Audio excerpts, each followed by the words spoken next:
तफसीलात देगी वस्ता हमारा जवान को था बिलाल फेरुदा जी। बिलाल, क्या अपडेट है इस हवाले से?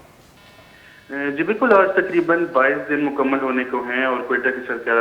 सरकारी अस्पतालों में जो है ग्रैंड हेल्थ अलायंस की जानिब से ताहाल टोकन स्ट्राइक जारी है, जिसके बायस रोजाना की बुनियाद पर 3 घंटे यानी सुबह 8 बजे से लेकर 11 बजे तक टोकन स्ट्राइक जारी रहती है और अस्पतालों में आए मरीजों को टोकन या ओपीडी स्लिप नहीं दी जाती, जिसकी वजह से उनको काफी मुश्किलात का सामना रहता है। साथ ही हाल ही में जो है ग्रैंड हेल्थ अलायंस की जानिब से क्वेटा शहर समेत बलूचिस्तान भर में शुरू होने वाली पोलियो मुहिम के बाइकआउट का भी ऐलान कर दिया गया है, जो कि 16 दिसंबर यानी आज से शुरू होनी थी और इसी तनाजुर में जो है हुकूमत बलूचिस्तान की जानिब से भी पोलियो मुहिम रीस्केड्यूल करके कल से शुरू करने का इरादा किया गया है। लेकिन ग्रैंड हेल्थ अलायंस का मौक़िफ़ है कि पोलियो मुहिम में हमारा कोई भी डॉक्टर या नर्स या दीगर अमला जो है वो शिरकत नहीं करेगा। यहाँ ये भी बताते चलूँ कि बलूचिस्तान ही से ही जो है सबसे ज़्यादा पोलियो की केसेस रिपोर्ट हुए हैं और ऐसे में जो है पोलियो मुहिम का बाइकआउट काफ़ी नुकसानदेह साबित हो सकता है, मगर अभी तक जो है हुकूमत की जानिब से ग्रैंड हेल्थ अलायंस से मुज़ाकरात का कोई भी सिलसिला शुरू नहीं हो सका है।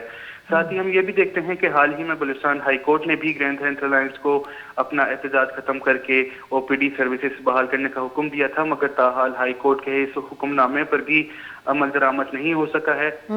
और जो है ग्रैंड हेल्थ अलायंस इस बात पर बजिद है कि जब तक हमारे मुतालबात नहीं माने जाते तब तक इनकी अलामती हड़ताल या टोकन स्ट्राइक जो है वो जारी रहेगी।